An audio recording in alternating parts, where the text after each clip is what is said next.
Si un hombre o una mujer padece alopecia en una zona muy determinada del cuero cabelludo, en la ceja o en la barba, ¿de qué alopecia podremos estar hablando de las 150 posibles que nos pueden afectar? Doctor Eduardo López Brán. Estamos hablando de un tipo de alopecia que tenemos que decir en primer lugar que pertenece a un gran grupo de alopecias que son llamadas alopecias no cicatriciales porque no hay una destrucción irreversible del folículo piloso, sino que el folículo sigue estando vivo, digamos, pero está inactivo desde el punto de vista funcional. Ese tipo de alopecia los dermatólogos la llamamos alopecia areata, pero es cierto que a nivel común puede denominarse pelada, calva, porque se trata generalmente de una alopecia circunscrita en un área concreta. En algunas ocasiones esa placa única es la forma de manifestarse, en otros pacientes además de esa placa pueden aparecer nuevas placas y en casos desfavorables puede haber una pérdida de pelo que afecta a todo el cuero cabelludo, recibiría el nombre de alopecia areata total y ya en el peor de los casos y con peor pronóstico todavía tendríamos la llamada alopecia areata universal en la que hay una pérdida de pelo en todas las áreas del cuerpo. Es un tipo de alopecia, la alopecia areata, muy estigmatizante para el paciente, para quien la sufre, tanto como la psoriasis. ¿Cuál es su forma clínica? Estamos hablando de una pérdida de pelo que acontece generalmente de manera brusca. Esa pérdida es en un área pequeña y generalmente la repoblación suele acontecer en los meses venideros, pero en otros casos esa pérdida de pelo puede producirse en múltiples placas a nivel del cuero cabelludo, de las cejas, de la barba, de cualquier área del cuerpo. Y cuanto más área esté afectada por la pérdida de pelo, mayor impacto emocional. Pero no hay una progresión en la pérdida a la que uno se va acostumbrando, como puede ocurrir en otro tipo de alopecias, como la alopecia androgenética, que la pérdida progresiva es lenta y asumible. En la alopecia areata, esta pérdida acontece en un corto espacio de tiempo y el paciente ve como a lo mejor tenía una fantástica cabellera y por unas circunstancias en las que trabajamos para conocer con exactitud cuál es el mecanismo que lo provoca, va perdiendo el pelo en forma de parches, en forma de peladas, en forma de pequeñas placas. ¿Y por qué el sistema inmunológico ataca al folículo piloso?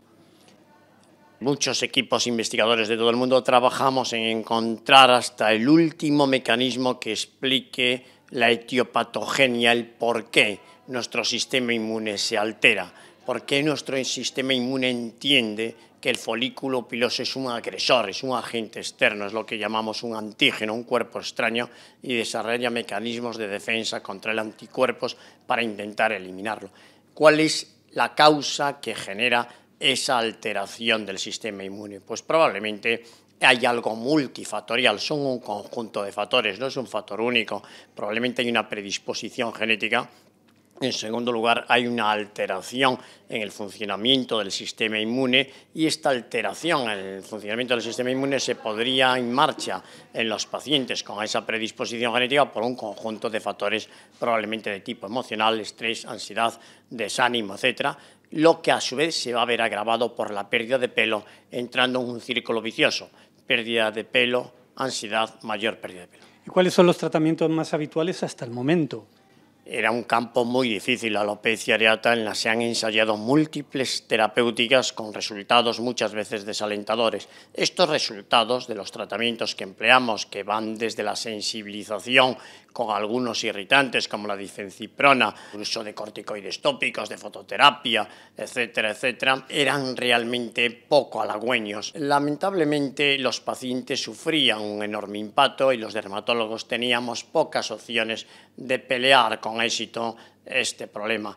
Éxito que estaba ligado a la evolución que tenía la alopecia areata, éxito que estaba ligado a la extensión a la superficie de cuero cabelludo que se veía afectada por la pérdida de pelo, pero bueno, hemos visto cómo los avances terapéuticos que ha habido en la dermatología en general han llegado en particular a esta patología y desde hace algunos meses disponemos de nuevos tratamientos que permiten, sobre todo en pacientes con poca extensión, sobre todo en pacientes con poca duración, pero también hay algunos casos de repoblación en pacientes con mayor grado de afectación, pues permiten repoblar las áreas afectadas en un porcentaje de pacientes y transmitir un cierto optimismo, unas ciertas posibilidades de éxito a los pacientes que sufren esta alopecia. Lamentablemente, estos tratamientos hasta el momento actual son tratamiento dependientes y es necesario mantener el tratamiento para conseguir mantener la repoblación que se pueda conseguir. Es cierto que la tolerancia es bastante buena, el problema pues es la dependencia del tratamiento y el alto coste que todavía tiene.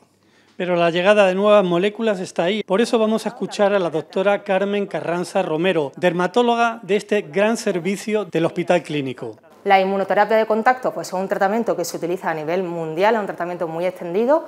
Como sensibilizantes tenemos dos principales, la difenciprona, que es la más frecuentemente utilizada en las consultas, y el dibutil éster del ácido escuárico. ¿Cómo se procede? Pues primero tendríamos que sensibilizar al paciente con una dosis de difenciprona al 2%, y posteriormente una aplicación semanal a una concentración que hemos definido bien por prueba epicutánea, y si esto no es posible, pues iniciaríamos una dosis de 0,01 y semanalmente iríamos aumentando hasta conseguir ese eczema de contacto. Aquí podemos ver que con la inmunoterapia lo que conseguimos es un viraje de la inmunidad. Todo el infiltrado inflamatorio que está localizado a nivel del folículo piloso pues se desplaza hacia el epitelio interfolicular, hacia la dermis, y tenemos ese efecto inmunomodulador. Problemas, efectos secundarios, puede producir linfadenopatías, ampollas, incluso están documentados casos de urticaria, vitíligo, pigmentación posinflamatoria. Los resultados, normalmente a partir del tercer mes es cuando vemos resultados, pero una repoblación cosmética aceptable se consigue al 6º mes. Y la tasa de respuesta pues vemos que es muy alta, en torno al 60%, aunque igual, según series que veamos, pues puede variar, fijaros qué horquilla tan amplia, desde un 9 a un 87%. Variaciones de esta inmunoterapia, pues la inmunoterapia tópica domiciliaria, esto quiere decir que el paciente, en vez de tener que venir a consulta, la realizaría en su casa. Con esto facilitamos la adherencia del paciente y le facilitamos la vida. Otra variación es la sensibilización subclínica con difenciprona al 0,1. Con esto lo que conseguimos es disminuir los efectos secundarios. En lugar de al 2%, empezar con 0,1. Y en casos de no respondedores, podemos añadir el imiquimod 2 veces en semana como potenciador. Por tanto, inmunoterapia de contacto eficaz en forma extensa y crónica, es un tratamiento no sistémico que podamos mantener a largo plazo sin efectos secundarios, y la inmunoterapia tópica domiciliaria valorarla siempre porque son tratamientos que ya os digo que son a largo plazo. Y aquí en este documento de consenso simplemente resumir los corticoides como primera línea, siempre utilizar un corticoide de alta potencia. No lo he comentado, pero los inhibidores de la calcineurina o el minoxidil, que muchas veces los asociamos, son tratamientos que añadimos a ese tratamiento de primera línea, nunca van a ser primera opción. Las prostaglandinas sí se pueden utilizar para alopecia areata de pestañas, y la inmunoterapia de contacto sobre todo como primera opción en niños con alopecia areata extensa o universales. En cuanto a los inhibidores de JAK, los anti-JAK, pues ya sabemos que el baricitinib está aprobado, se aprobó por la FDA recientemente, en junio de 2022. Están pendientes de aprobación ritlecitinib y ruxolitinib. Limitaciones de su uso, pues son fármacos que son muy caros y que son fármacos no curativos. Van a haber una recaída si nosotros suspendemos el fármaco, entonces son tratamientos que vamos a mantener en el tiempo. En cuanto a efectos secundarios, ahora lo vamos a ver, pero tienen un buen perfil de seguridad, y una opción es, como son moléculas de pequeño tamaño, se está viendo que se puede formular, pasaría la barrera epidérmica, y para alopecia areata localizada o para población infantil podríamos utilizar estos inhibidores de JAK formulados tópicos. En este algoritmo terapéutico de una revista americana vemos como los inhibidores de JAK ya se consideran primera línea en la alopecia areata severa. Aquí vemos el orden cronológico de aprobación. Baricitinib sería el primero, en junio de 2022, y ya os digo, está pendiente para finales de 2023 ritlecitinib, y se prevé que para 2024 aprueben ruxolitinib. Lo que comentábamos, problemas, son fármacos caros y que son tratamientos no curativos. En cuanto a los efectos secundarios, el riesgo de introducir estos fármacos, la EMA vieron que había un aumento de fenómenos tromboembólicos y de riesgo de neoplasia, sobre todo en pacientes mayores. Lo que hemos visto en los ensayos clínicos en pacientes con alopecia areata es que estos efectos secundarios graves no están aumentados respecto a la población normal, con lo cual tienen un perfil beneficio-riesgo muy aceptable. De hecho, me atrevería a decir que tienen mayor seguridad que tratamientos como corticoides sistémicos o inmunosupresores, y los efectos secundarios se limitan a infecciones del vía respiratoria alta, dolor de cabeza, acné, molestias digestivas. A la hora de introducir este tratamiento, pues siempre vamos a tener que hacer una serología, despistaje de tuberculosis, Importante actualización del calendario vacunal, hemos visto que aumenta la probabilidad de herpes zóster, entonces habría que vacunar a estos pacientes y hecho todo esto, pues ya podríamos empezar con el tratamiento. La dosis de baricitinib es la de 4 miligramos diarios y cada 3 semanas sí que habría que monitorizar a nuestros pacientes, sobre todo vigilar serie blanca, linfopenia, neutropenia y el perfil lipídico. Lo que pasa es que el perfil lipídico, aunque aumente, con el tiempo se suele normalizar. Bueno, aquí vemos estos resultados tan espectaculares de pacientes con una alopecia areata total que llegan a esa repoblación completa, normalmente ocurre a los 6-9 meses. Incluso para cejas y pestañas se ha visto que pacientes que no responden en cuero cabelludo sí que lo hacen en esta localización, con lo cual es un factor a tener en cuenta porque los pacientes en este sentido son muy agradecidos porque les quita ese aspecto de paciente oncológico o de paciente enfermo. Además, esa respuesta vemos que se mantiene en el tiempo, son pacientes que no caen, y en un metaanálisis reciente con 289 pacientes vemos que la tasa de respondedores es bastante alta, en torno al 72% a los 6 meses. Sí que es cierto que lo que se ha visto es que si el brote tiene una duración menor de 4 años van a responder mucho mejor y también evidentemente si la intensidad de esa alopecia areata es menor. Además, tiene un efecto crono o tiempo dependiente, es decir, que hay pacientes que no responden a los 6-9 meses, pero si ese fármaco lo mantenemos en el tiempo, hay un porcentaje de pacientes que los rescatamos, ¿vale? Son respondedores. Y a la hora de retirar este fármaco, pues lo que señalan los grandes expertos mundiales es que tendríamos que mantener esa repoblación durante un año y ya posteriormente sí podríamos bajar la dosis del fármaco. En cuanto a nuevas terapias, pues existen casos aislados publicados con nuevas moléculas como puede ser el apremilast, Dupi, Tralo, la terapia fotodinámica, pero todo esto sin ninguna evidencia científica. O lo que habíamos comentado, incluso el trasplante de microbiota fetal.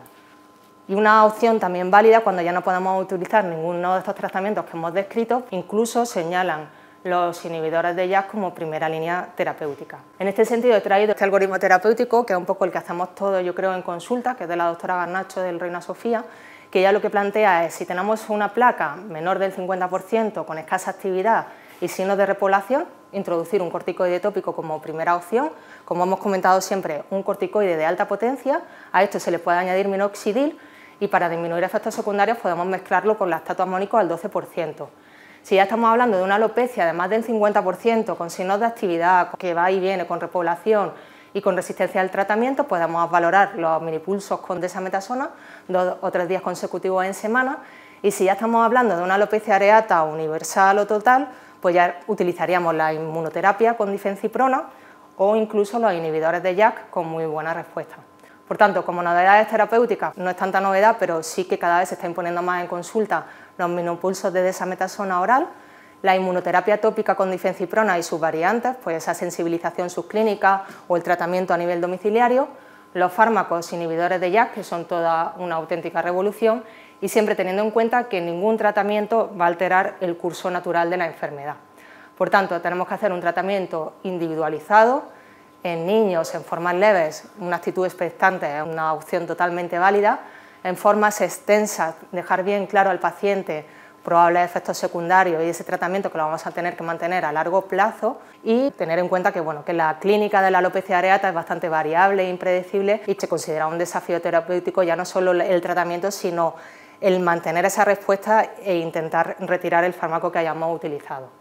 Doctor Eduardo López-Brán, ¿qué efectividad tienen estos tratamientos que hemos visto y los que vendrán? Estamos ante una nueva era. La dermatología ha asistido en los últimos años a un progreso en la terapéutica que podemos aplicar en muchas enfermedades dermatológicas de manera espectacular. La alopecia areata estaba ahí y era una de las opciones que todos deseábamos que hubiese novedades, que aportan al menos un mensaje de optimismo a nuestros pacientes. Todavía los resultados de esos pacientes en los que se logran van a estar ligados al mantenimiento del tratamiento. Tratamiento, por tanto, crónico, con alto impacto económico y que de alguna manera el dermatólogo tendrá que valorar si esta opción terapéutica es la aconsejada en cada paciente, individualizando cada tratamiento y los beneficios y riesgos de una terapia que por lo de ahora será crónica. La alopecia areata, una de las 150 formas de calvicie que hacen sufrir bastante a quien la padece. F Salud por ti y para ti.